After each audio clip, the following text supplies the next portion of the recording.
Now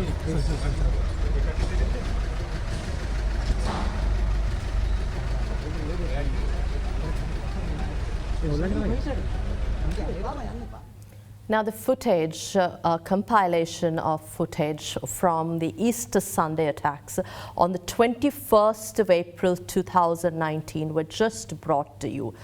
We are going back to these horrific attacks, the Easter massacre as we call it, in 2019, because a lot of allegations are circulating, not just on social media, in mainstream platforms. We're talking about and still questioning who carried out the attacks, who's responsible for these attacks, whether there is a team behind the extremists and the terrorists that we've been talking about for the past 2 years. And with all that footage that were never seen before have been uncovered, I'd like to take you to a compilation of excerpts from that footage of Zahran Hashim, the very known extremist who is known to have carried out these attacks, the ringleader of the attacks, his farewell message prior to carrying out the Easter attacks. We can take a look at those excerpts now. இன்ஷா அல்லாஹ் எங்களது இரத்தத் துளிகள் எங்களது சிதறிய மண்டை ஓடுகளால் எங்களது சதைப்பிண்டங்களால் இங்கு ஒரு விலாயத் கட்டப்படும். ஹலீஃபா அபூபக்கர் அல் பக்தாதி ஹஃபிதுல்லாஹுடைய தேசத்திற்கு பையத் செய்கின்ற மக்கள் கூட்டம் கூட்டமாக உருவாகுவார்கள். இன்ஷா அல்லாஹ் எங்களது முயற்சி வீணாகாது. அல்லாஹ்விற்காகவே நாங்கள் செல்கிறோம், அல்லாஹ்வுடைய தீனுக்காக. எங்களது இந்த தாக்குதலில் கிறிஸ்தவ தேவாலயங்கள் இருக்கிறது. எதற்காக கிறிஸ்தவ தேவாலயங்களை தெரிவு செய்தோம் தெரியுமா? நியூசிலாந்தில் எங்களது மக்கள் தொழுது கொண்டிருக்கின்ற அல்லாஹ்வை வணங்குவதற்காக சென்ற அந்த மக்களை வகை தொகையின்றி கொன்றொழித்தீர்கள். அதற்கு பழிக்கு பழியாக அல்லாஹ்வுடைய ஆலயத்தில் கை வைத்த உங்களுக்கு பாடம் புகட்டுவதற்காக கிறிஸ்தவ தேவாலயங்களை வெடிக்க வைக்க வருகிறோம். இன்ஷா அல்லாஹ் எங்களது முயற்சி வீணாகாது. அல்லாஹ்விற்காகவே நாங்கள் செல்கிறோம், அல்லாஹ்வுடைய தீனுக்காக செல்கிறோம். காஃபிர்களே, உங்களை நோக்கி வெடிக்க வைக்க நாங்கள் கொண்டு வருகின்ற மருந்து இருக்கிறது, அது எங்கள் கரத்தால் செய்தது தான். ஒரு காஃபிருடைய பணம் அதில் இல்லை, ஹராமான காசு அதில் இல்லை, எந்த காஃபிரும் எங்களுக்கு உதவவில்லை. காஃபிர் எப்படி எங்களுக்கு முஜாஹிதீன்களை எங்களுக்கு காஃபிர் எப்படி உதவி செய்வான்? நாங்களே மருந்தை செய்து உங்களை நோக்கி கொண்டு வருகிறோம்.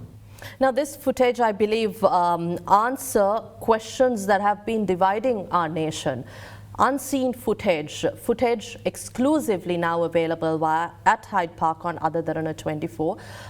Zahran Hashim explaining in his farewell message the motivation and ideology which made the team, including himself, carry out these attacks. I've invited to our studios Director General of the Institute of National Security Studies, Professor Rohan Gunaratna. A very warm welcome back to studios. Thank you, Indeewari. I believe this was an opportune time to invite you back at Hyde Park. We've discussed about the attacks, questioned you about the motivation of Zahran Hashim's and his team members to carry out these attacks, these horrific attacks that have to date left the country in disbelief and also divided as a nation on trying to figure out answers to why, who carried out, what led them to carry out these attacks.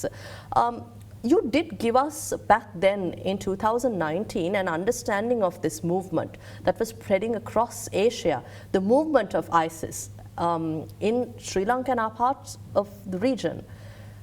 But why did Zahran carry out this attack? What led to this attack, in your understanding? Zahran Hashim is a religious fanatic. He was influenced by the ideology of the Islamic State. Zahran Hashim clearly states that he was representing the Islamic State, the threat group that had declared a caliphate in 2014, and he also refers to Abu Bakr al-Baghdadi, who was the caliph, the so-called caliph of the Islamic State. So the attack was carried out at the behest of that organization, and that is why Zahran Hashim chose to attack the churches. He chose to attack hotels with Western tourists. This video, the farewell video of Zahran Hashim, filmed on the eve of the Easter Sunday attack, explicitly explains his motivation, which is religious extremism, and also how and why the modus operandi, the method of operation of this attack. And it is consistent with the attacks we have seen globally by the Islamic movements, meaning the radical Muslim organizations. Now this clip says, we're doing this for Allah. If I may just have our producers replay that tiny excerpt from the piece. இன்ஷா அல்லாஹ் எங்களது இரத்த துளிகள் எங்களது சிதறிய மண்டை ஓடுகளால் எங்களது சதைப்பிண்டங்களால் இங்கு ஒரு விலாயத் கட்டப்படும். ஹலீஃபா அபூபக்கர் அல் பக்தாதி ஹஃபிதுல்லாஹுடைய தேசத்திற்கு பையத் செய்கின்ற மக்கள் கூட்டம் கூட்டமாக உருவாகுவார்கள். இன்ஷா அல்லாஹ் எங்களது முயற்சி வீணாகாது. அல்லாஹ்விற்காகவே நாங்கள் செல்கிறோம். அல்லாஹ்வுடைய தீனுக்காக. What does this mean? Does this mean all Muslims believe that this should happen?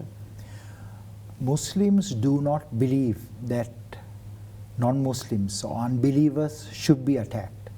But Zahran Hashim believes it. So in Sri Lanka, we have a very tiny percentage of Muslims who were exposed to the radical and the violent ideologies from the Middle East. The Muslims in Sri Lanka has lived in peace and harmony for 1,400 years because they practice traditional local Islam, a beautiful form of Islam that emerged with Buddhism, Hinduism, Christianity.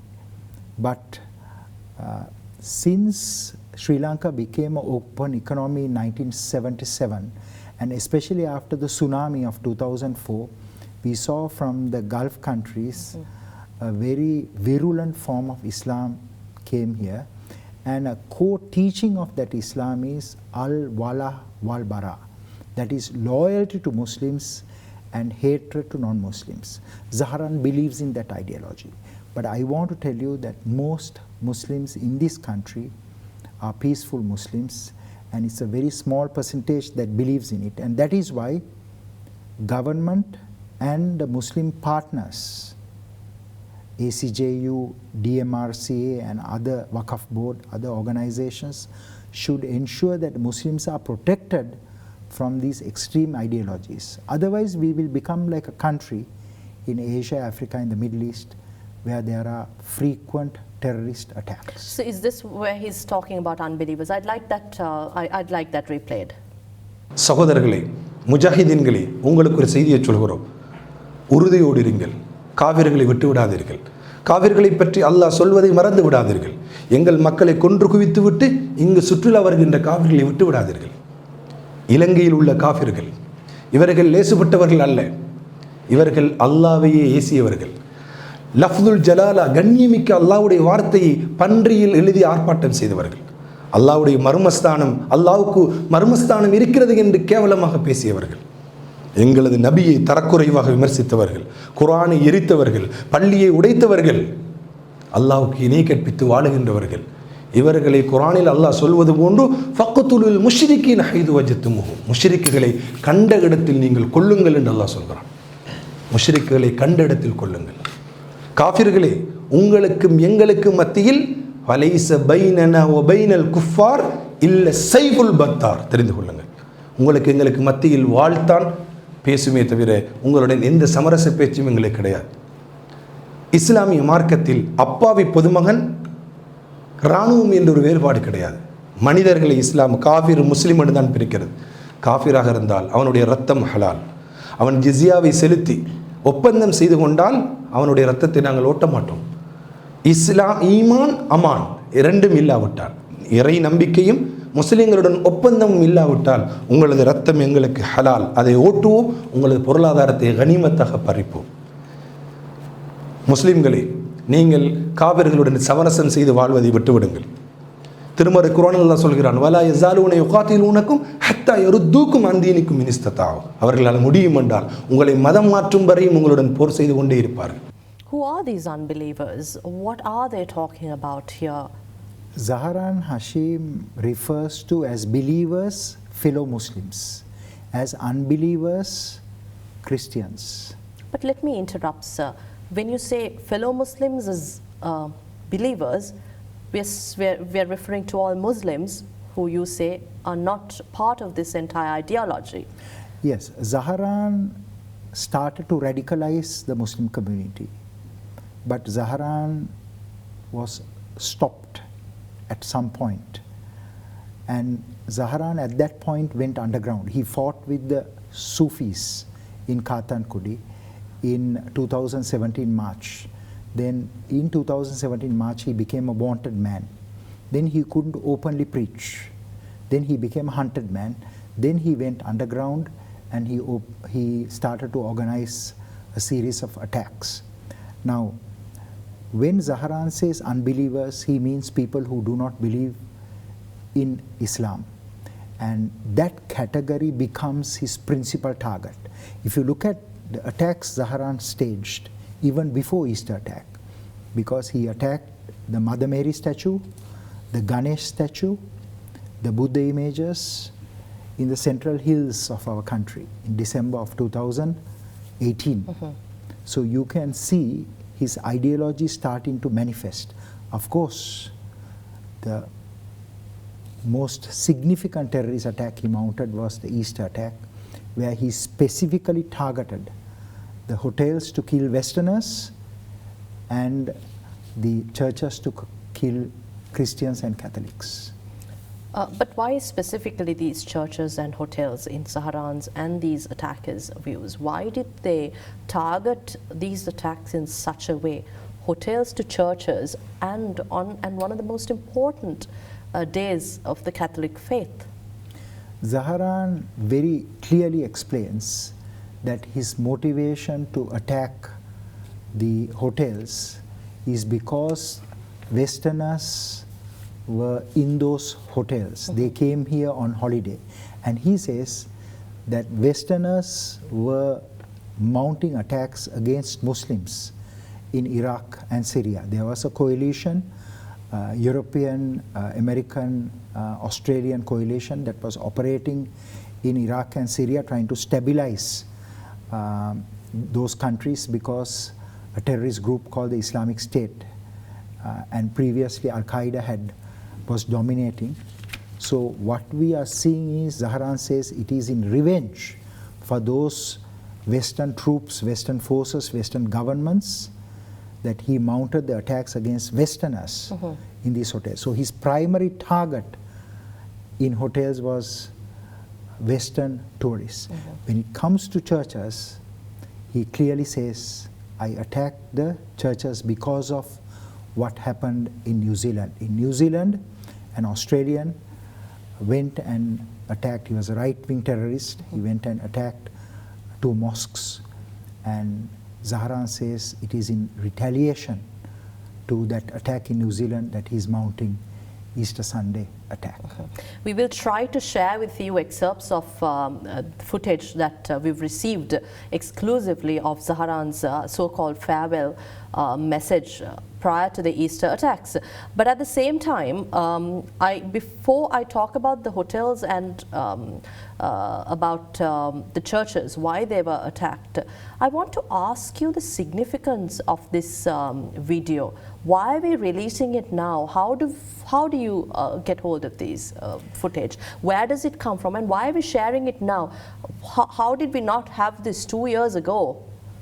This is a 2.5-hour video. The video was filmed in Templars Road in an apartment that was rented by Zahran Hashim's group, and this video was eventually transported to the Eastern Province, and it was found in the hard drive of Zahran's 2 brothers who succeeded Zahran. In fact, they were planning to mount a second wave of attacks, and this video would have been a huge inspiration for the new recruits and attackers. So this video, it was recovered at that time, and it was sent to the government analyst department for authentication. They have authenticated it. Not only that, this video has been presented to the Presidential Commission of Inquiry into the Easter Sunday attack. It has also been presented to the Attorney General's department. I believe there are many answers to questions that have been raised in society by certain heads of organizations, activists, and this video should have been released so that we answer all these questions, unanswered questions among communities of the nation. But at the same time, Professor, a big question we try to seek answers for is where Zahran got his money from. Whether someone from the government funded it then, someone from the opposition funded it, or whether there was an organization, overseas organization, whether India had a part to play in this. Where did these funds come to Zahran, who says he did all this for the sake of Allah and martyrdom? Zahran, in his video, very clearly explains that this money is from believers. He says the money is halal, meaning that he did not get any money from non-Muslims, or he didn't get this money from any government. So I want to share with you very clearly that the source of finance for Zahran Hashim is from the two sons of Ibrahim Hajjar. Ibrahim Hajjar was the richest spice trader in Sri Lanka. He had two sons. One is Ilham, other is Insaf. Ilham mounted the attack with Zahran Hashim in Shangri-La. Insaf mounted the attack in Cinnamon Grand. And I also want to tell you that Ilham radicalized his wife, Fatima Jeffrey, who was pregnant, who was also with her 3 children. And when the police came to Mahavir Gardens, she detonated. She had a Decathlon backpack, another 1.5 liter bottle with explosives. So you can see that not only Ilham, but Ilham's brother was radicalized, Ilham's wife was radicalized. The radicalization has spread beyond these 3 people, and those are matters of investigation. So I want to share with you that the funding came from Copper Colossus, a company that was run by Ibrahim Hajjar's children. And the investigation into the terrorist financing by the Sri Lankan investigative agencies, as well as by foreign investigators, because Easter Sunday attack is a multinational investigation where we have the Australian Federal Police, we had the Federal Bureau of Investigations also working on this case. All their investigations very clearly shows that Zahran Hashim received this funding from the Ibrahim Hajjar's children. There's no government funding, and there's no foreign government funding this attack. Let me go back to this excerpt where he talks about how the funds came in. I'm told that our producers are able to cut that tiny excerpt for us. இன்ஷா அல்லாஹ் எங்களது முயற்சி வீணாகாது. அல்லாஹ்விற்காகவே நாங்கள் செல்கிறோம், அல்லாஹ்வுடைய தீனுக்காக செல்கிறோம். காஃபிர்களே, உங்களை நோக்கி வெடிக்க வைக்க நாங்கள் கொண்டு வருகின்ற மருந்து இருக்கிறதே, அது எங்கள் கரத்தால் செய்ததுதான். ஒரு காஃபிருடைய பணம் அதில் இல்லை, ஹராமான காசு அதில் இல்லை. எந்த காஃபிரும் எங்களுக்கு உதவவில்லை. காஃபிர் எப்படி எங்களுக்கு முஜாஹிதீன்களை எங்களுக்கு காஃபிர் எப்படி உதவி செய்வான்? நாங்களே மருந்தை செய்து உங்களை நோக்கி கொண்டு வருகிறோம். He says this is haram, the funds.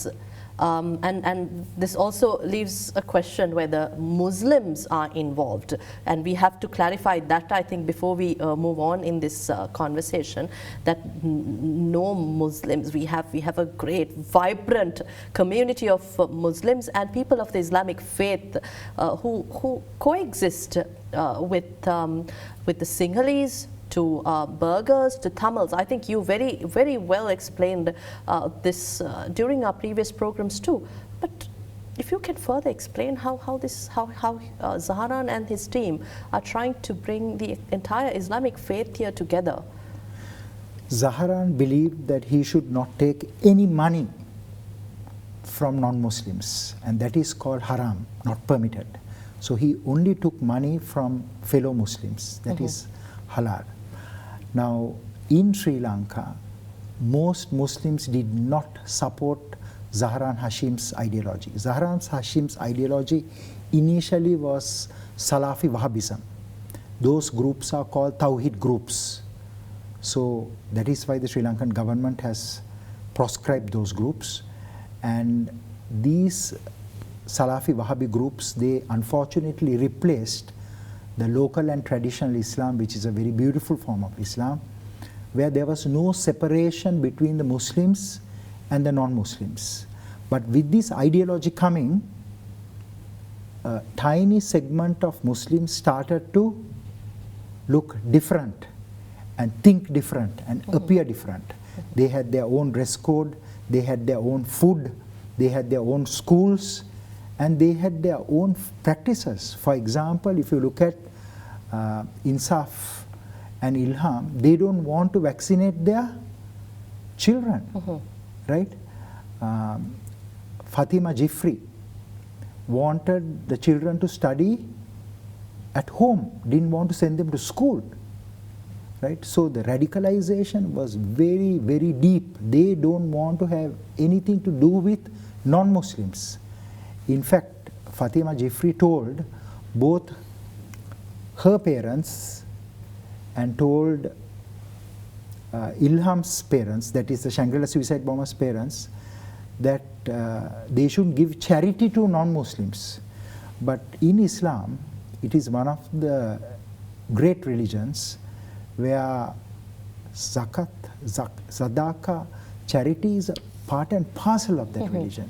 So this cascading ideology that came to Sri Lanka from the Gulf countries in many ways disrupted the excellent friendship that existed between the Muslims and the non-Muslims.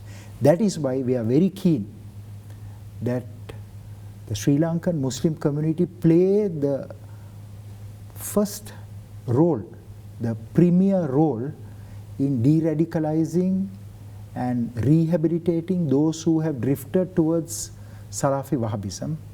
And we want to ensure that traditional and local Islam is once again re-emerged and it becomes the dominant form of Islam. Because if you have a form of Islam that is intolerant against other religions, that is intolerant against the images, the Buddhist Ganesh, Mother Mary, these statues. In Sri Lanka, in every street you find a Buddha image or a Christian image or a Hindu image.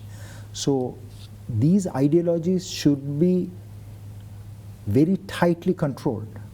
That is why we need a rehabilitation program, a very effective one, and we need the religious space regulated so that extremist ideologies do not come and take root. If that happens, it is inevitable that the staircase of radicalization, exclusivism, that is you get separated from other communities, leads to extremism, and when extremism heightens, it becomes terrorism. What is the point of contention between Zahran's Tawheed organization and local authorities such as the All Ceylon Jamiatul Ulema and groups representing the Muslim community here? All Ceylon Jamiatul Ulema is a body of Muslim religious clerics that has the mandate to regulate the religious space together with DMRCA, the Department of Muslim and Religious Cultural Affairs, and also the Waqf Board. So these three institutions are meant to promote moderation, toleration and coexistence among the Muslims. Now Zahran's organization, National Tawheed Jamaat, promoted Salafi Wahhabism. Ceylon Tawheed Jamaat promoted Wahhabism. All Ceylon Tawheed Jamaat promoted Wahhabism. United Tawheed Jamaat promoted Wahhabism. So these Wahhabi organizations, we have banned them because this country is a country where all religious groups live. We can't afford to have an ideology where there is a call for attacks against non-Muslims. So our vision and our mission is to promote local and traditional Islam so that everyone can live in peace and harmony in this country. Was there a second attack planned? For example, we heard of an attack on the temple of the sacred tooth relic, the Dalada Maligawa. Was there such a plan?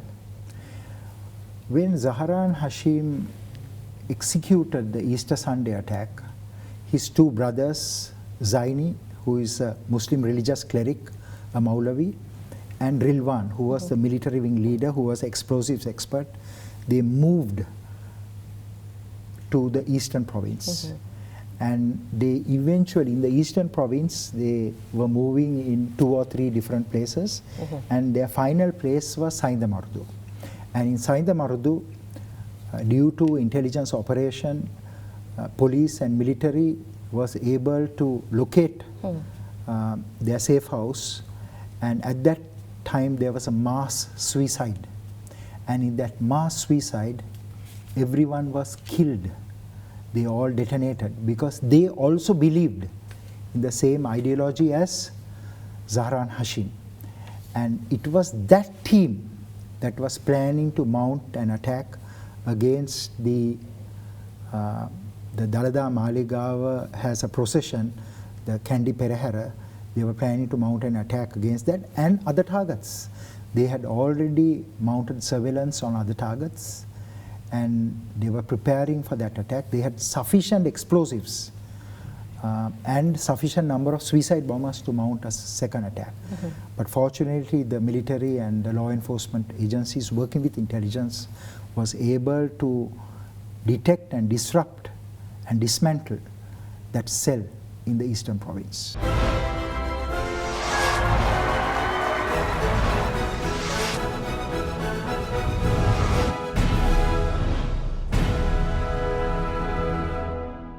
I'd like to take your attention back to the motive of the attack and how these attacks were carried out, the infrastructure, the logistics of it. In Parliament, one of our members of Parliament said that Hadia had referred or mentioned that Zahran had contacted the intelligence prior to attacks here in Sri Lanka. I have a few questions there. Does this mean that the intelligence failed? If so, or was this a failure of the government to act upon information or intelligence shared with the then government? And what is the impact of these statements? Because we're talking about intelligence or a failure. Yes, we spoke about a failure to act upon intelligence, but what is the impact of such statements on the overall efforts to rehabilitate and reintegrate extremists into the society? Hadia is the widow of Zahran Hashim, and Hadia is coming from a mainstream Muslim family. She married Zahran. She always ideologically opposed Zahran. She didn't even want to dress like a Salafi Wahhabi. And even when the suicide attack, the mass suicide attack took place in Saindamardu, Hadia walked away with the daughter. So the only person who survived the mass suicide was Hadia and Hadia's child. Everyone else perished in that mass suicide attack. Now, Hadia, I have reviewed all Hadia's statements. I have reviewed Hadia's statements to the Presidential Commission of Inquiry, which is a 300-page statement. I have reviewed the 100-page statement that she gave to the CID. I have also reviewed another statement, which is of 22 pages, that Hadia gave to the police when she was in hospital in Batiklo. I have also reviewed two previous statements that she gave to the CID when she was in Kakunugolla, in her mother's house. In none of these statements, it says that Zahran met with intelligence. So I want to tell you that there are political conspiracy theories that have been propagated, that Hadia said that Zahran met with intelligence. It has no basis at all. It has no basis at all. Not only did I review these statements, I interviewed Hadia for many months. And I can tell you that she has not told me that there was any contact between Zahran and intelligence. In fact, Zahran called intelligence dogs in his video. In his 2.5-hour video, he says intelligence is his enemy. So to say that intelligence officers met Zahran, intelligence officers funded Zahran, this has no, it's not grounded on truth. But this kind of statements, there should be some basis to it. There should be some grounds upon which such responsible authorities, members of parliament, make such statements at the highest authority in the country. And also, we're talking about the Catholic Church of Sri Lanka expressing disappointment over the government's investigation process. The Archbishop of Colombo, Malcolm Cardinal Ranjit, demanded to know why the government did not hold an independent probe into the Easter Sunday attacks. And also, in recent times, the Cardinal has been talking about the need to go international, and that is the only way we can find the truth. He's talking on behalf of his people. But here you are, Professor, sharing with us about investigations that you have followed, that you have interviewed those involved in the attacks.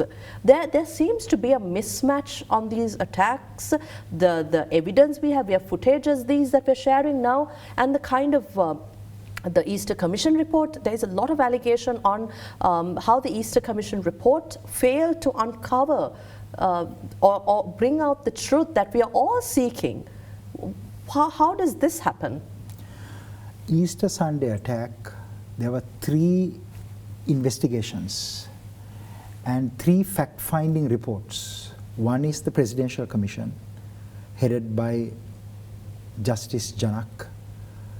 Then we have the Parliamentary Committee report, and we also have a National Security sectorial report also produced by Parliament. All these 3 reports were commissioned by the previous government. But what we are seeing is these reports are comprehensive, but unfortunately the previous government and the current government has not disseminated these reports effectively to the public.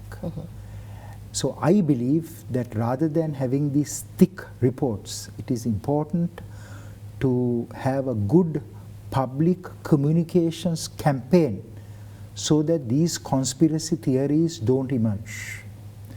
As long as government is unable effectively to use media and social media to communicate these key findings, there will always be such conspiracy theories.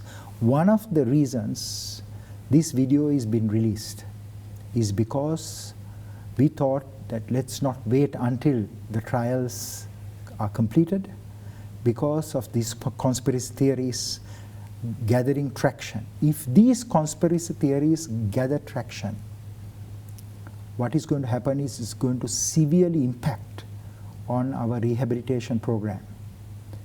Meaning, if we are not going to rehabilitate those who are in custody, when they are released, they will go and they will mount attacks, they will infect others with their ideology, and those who are in custody will become a part of the terrorist iconography. They will become heroes.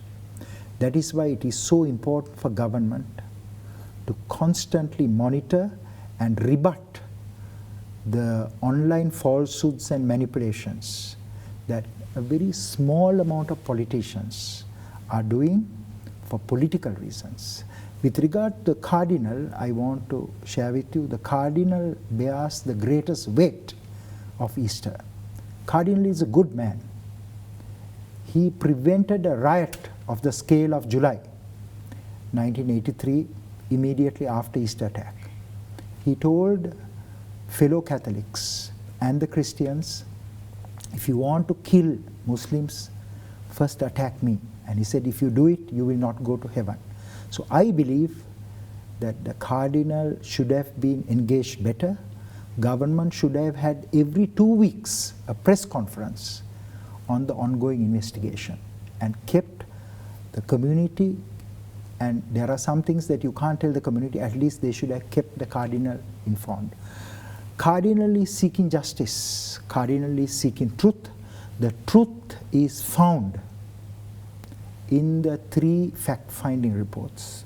In terms of justice, the trials have just started, the trial at bar, and I believe that government should give maximum publicity to those trials other than just court reporting, so that the people will understand what happens. Eventually, Hadia will come to court, Zahran's wife.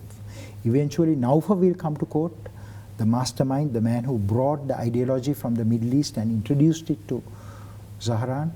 Milhan, the head of the military wing, will come. And also, this is a multinational investigation. We have had the Americans, the FBI working with us. We have had the Australian Federal Police working with us. They themselves will come and testify. But there's so much of disappointment yet. Yes, Professor, you tell us that the cardinal could have been engaged. The community should have been more informed. But this kind of dissatisfaction only leads to more and more issues within society. This society has been battered for years as a result of dissatisfaction. But we are also going to talk about the cardinal who you yourself mentioned here, how he prevented another riot. But again, he's calling for the truth. But when the truth is found, what is delaying us in terms of sharing this truth? You're heading an organization, an authority that can share this truth. I understand you're doing this as part of it. But how can we move forward here? I believe government should develop a very effective and a very proactive strategic communications capability, not only with regard to terrorism, extremism, but also in other domains. I think one of the greatest weaknesses of the state is that we have not understood the power of communication. Every word is a weapon, and these weapons are being used now to attack government about the investigations, about the findings. And I think anything that is said about Easter Sunday, if it is wrong, it should be rebutted. And that is why I have decided to make this video a public video, so that people will know that the main driver of this attack is religious extremism, and it's nothing done by the state. Not only that, I will share with you a story. I interviewed one of the brothers of a suicide attacker. He told me a very sad story, and that was my decision to release this video. He said that when this attack took place, we were all under the impression that this attack was driven by religious extremism. That is exactly what Zahran said. But after that, I listened to a speech by a politician from the opposition. And then I had some doubts created. Imagine if that doubt is created, whether we will be able to effectively de-radicalize those who are in custody, whether we are able to prevent religious extremism from spreading in this country. Has there been an impact on the de-radicalization programs carried out so far as a result of the ongoing allegations? Absolutely. The conspiracy theories are creating a doubt, and we have to rebut, we have to counter the conspiracy theories. We cannot have an ostrich-like approach and allow these stories to spread. And if we do that, what is going to happen is we'll have a very poorly informed country. Those days, these conspiracy theories gathered traction in the Middle East. They said Mossad, CIA did the 9/11 attack, and even some Muslim politicians here said the Easter Sunday attack, the Indians were involved. No, this is an attack by a group of radical Muslims, because we did not guard our religious space. We didn't treasure our religious space. Now we have to do everything possible to prevent these cascading ideologies from Afghanistan, from Iraq, from Syria, from other conflict zones, from coming here and taking root and transforming our Muslim community. You did mention that the main driver of these attacks is extremism. It's ideology of extremism. I wish I would be able to share more excerpts of that video, but we have time constraints, and we will try to have the video linked to you on our online service on YouTube. But at the same time, I had the opportunity of going through this video, and Zahran Hashim delivers in his statement that him and his team were seeking martyrdom. Him and his team had no materialistic interest. I'd like to take a look at that before I ask you this question.